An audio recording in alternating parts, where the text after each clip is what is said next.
তো আল্লাহ রসুল সম্পর্কে বলতে গিয়ে প্রফেসর রামকৃষ্ণ রাও এক জায়গায় বলছেন,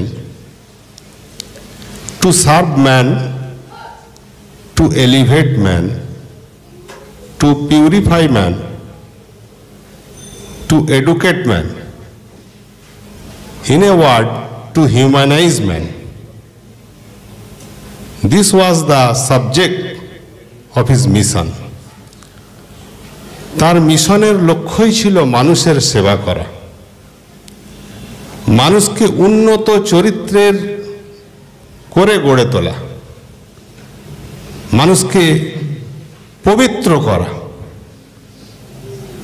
মানুষকে শিক্ষিত করা, এক কথায় মানুষকে সত্যিকার মানুষ রূপে গড়ে তোলা।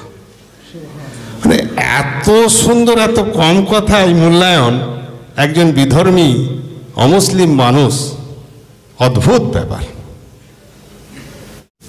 শ্রদ্ধেয় হযরত জি কুদ্দিস সিররুর খলিফাদ্বয়, উপস্থিত আমার বয়োজ্যেষ্ঠ, বয়োকনিষ্ঠ এবং সমবয়স্ক দিনদরদি ভাই সাহেব, সকলকে আসসালামু আলাইকুম ওয়া রাহমাতুল্লাহি ওয়া বারাকাতুহু।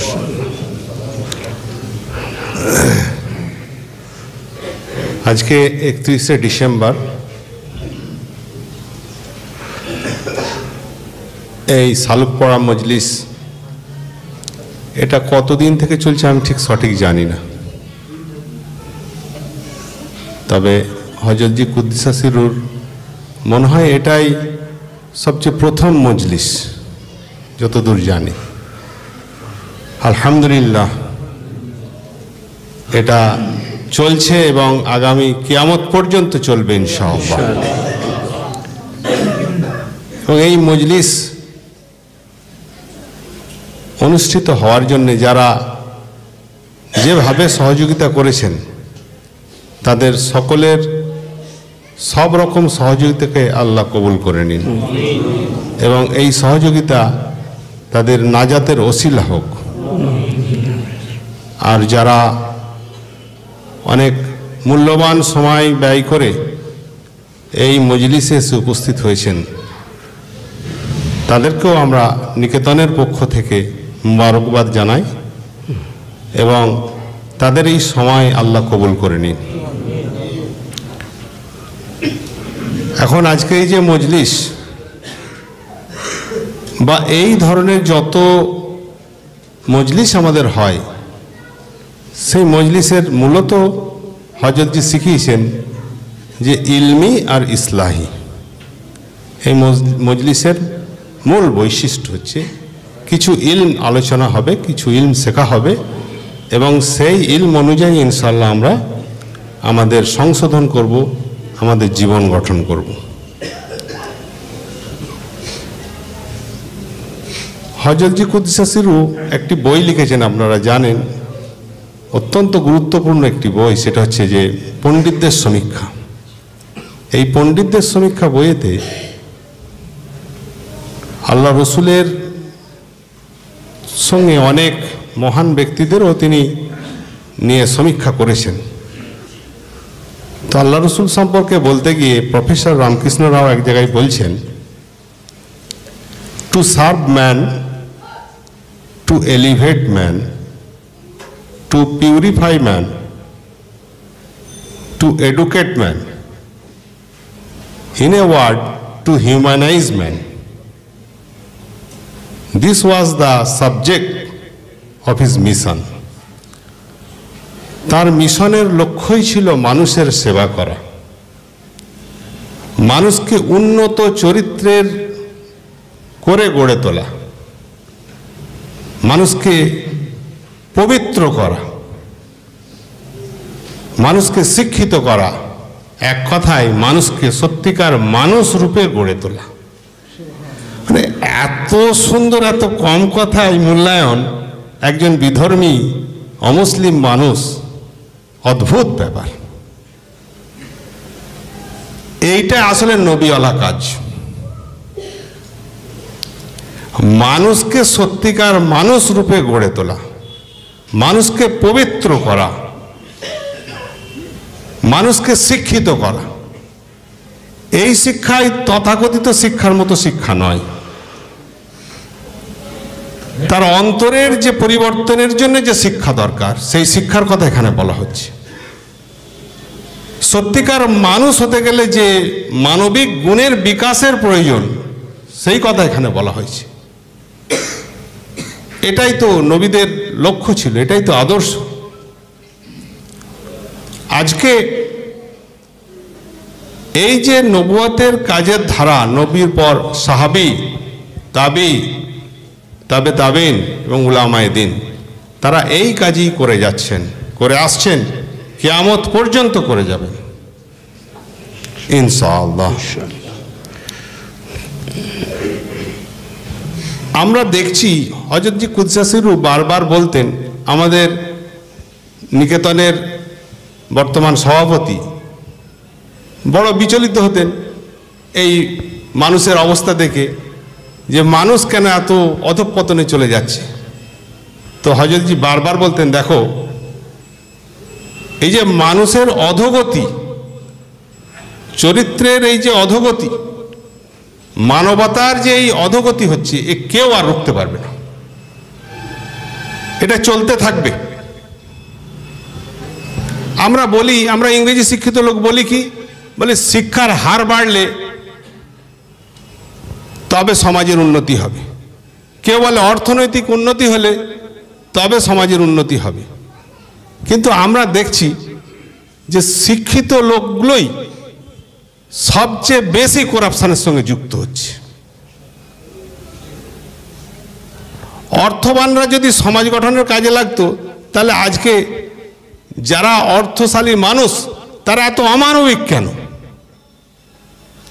তাদের মধ্যে এত শোষণের স্পৃহা কেন? মানুষকে অত্যাচারের এত স্পৃহা কেন? আসলে এসব কোনোটাই মানুষকে মানুষ বানানোর কাজে লাগছে না, লাগতে পারে না।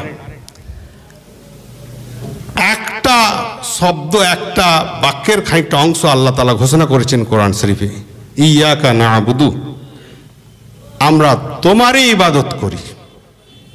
এই শব্দ দিয়ে আল্লাহ সমস্ত পাপের পথ রুদ্ধ করে দিয়েছেন। আমাদের মধ্যে যদি এইটা আসে, এই চিন্তা আসে যে আল্লাহ সর্বত্র বিরাজমান, পরিব্যাপ্ত, তিনি সব দেখেন, সব শোনেন,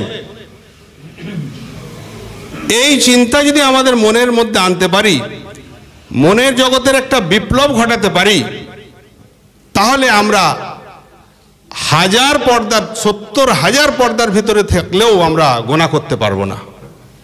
এটা একটু সামান্য ঝলক আমরা দেখি রমজান মাসে।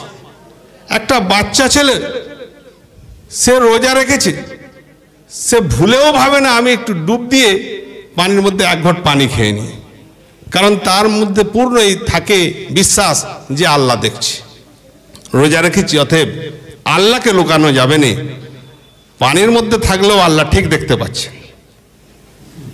এই চিন্তা, মানব মনের এই পরিবর্তন একমাত্র আনতে পারেন ওই রকম মানুষ যারা পরিশুদ্ধ, যারা পবিত্র মানুষ, যারা সত্যিকার আল্লাহওয়ালা, যাদের জীবন কোন একজন মুহাক্কিক আলেমের সোহবতে থেকে গঠন করেছেন, তাদের ছায়াতলে থাকা ছাড়া এই মনের বিপ্লব আনা সম্ভব নয়। আপনি আলেম হতে পারেন, আপনি ইংরেজি শিক্ষিত লোক হতে পারেন, আপনি অনেক পণ্ডিত হতে পারেন, আপনি অনেক সাধকও হতে পারেন, কিন্তু গুনাহ থেকে বিরত থাকা, সত্যিকার গুনাহীন জীবন যাপন করা, এটা করতে হলে এই সোহবতের বিকল্প কোনো পথ নেই। একমাত্র দি ওয়ে, যে এইরকম কোন একজন সত্যিকার মানুষ, তার সান্নিধ্যে থেকেই এই জীবন গঠন করা সম্ভব। আল্লাহ রসুলের সাহাবীদের দিকে যদি আমরা দেখি, তারা কিরকম বর্বর মানুষ ছিলেন, কিরকম তাদের মনের অবস্থা ছিল, আর তাদের আল্লাহ রসুলের সান্নিধ্যে, আল্লাহ রসুলের সঙ্গে থাকার ফলে ডাইরেক্ট ফয়েজ পাওয়ার কারণে তাদের মনের কি অভূতপূর্ব পরিবর্তন হয়েছিল, কিয়ামত পর্যন্ত ইতিহাসের পাতায় তা লিখিত থাকবে। এবং তারাই পৃথিবীর সর্বোচ্চ মানুষ, সর্বোচ্চ সম্মানিত মানুষ। আজও মুসলমান যদি সেই রকম মানুষদের সোহবতে থাকতে পারে যা কোরআন শরীফে হযরতে আল্লাহ তাআলা স্বয়ং ঘোষণা করেছেন, অকুনু মা'আস সাদিকিন, সাদিক বান্দা, সত্যিকার অকপট খোদা প্রেমিক যারা, তাদের সংসর্গে থেকে যদি আমরা আমাদের জীবন অতিবাহিত করতে পারি, আমরা যদি তাদের ছায়াতলে থেকে আমাদের জীবনকে তৈরি করে নিতে পারি, আমরাও নিশ্চয়ই আদর্শ মানুষ হব ইনশাআল্লাহ। আমাদেরও জীবন কামিয়াব হয়ে যাবে, দুনিয়াতেও আমরা শান্তি পাবো, আখেরাতেও আমরা নাজাত পাবো। এই একই মিশন মুহাক্কিক আলেমদেরও, তারা এই কথাই পড়ে চাচ্ছেন, এই কথাই বোঝাতে চাচ্ছেন, মানুষ সত্যিকার মানুষ হয়ে যাক। এই সমাজের অধঃপতন কেউ রুখতে পারবে না, অশান্তির বেড়াজাল থেকে কেউ বেরোতে পারবে না যদি না তার মনের অবস্থার পরিবর্তন হয়। তাই ভাই, আমরা যেখানে এসেছি আলহামদুলিল্লাহ, এই শুধু আসলে হবে না। আমি বলি, যে কোনো দিনই মজলিসে গেলেই, যে কোনো নেক কাজ করলেই বরকত পাওয়া যাবে ইনশাআল্লাহ। কিন্তু আল্লাহর নৈকট্য হাসিল করতে হলে সেটা কিন্তু এত সহজ নয়। আল্লাহর নৈকট্য হাসিল করতে গেলে মেহনত করতে হবে, আল্লাহর কাছে দোয়া চাইতে হবে, এবং যারা আল্লাহর নৈকট্য হাসিল করেছে তাদের সোহবতে থাকতে হবে। তাই আমরা আজকে নিয়ত করে নেব, আমরা এখানে এসেছি, আল্লাহ আমাদের নিয়ত দুরস্ত করে দিক যে আমরা সত্যিকার মুখলিস বান্দা হব। আল্লাহ আমাদের তৌফিক দান করুন। আমা আলাইনা ইল্লাল বালাগ। আসসালামু আলাইকুম ওয়া রাহমাতুল্লাহ।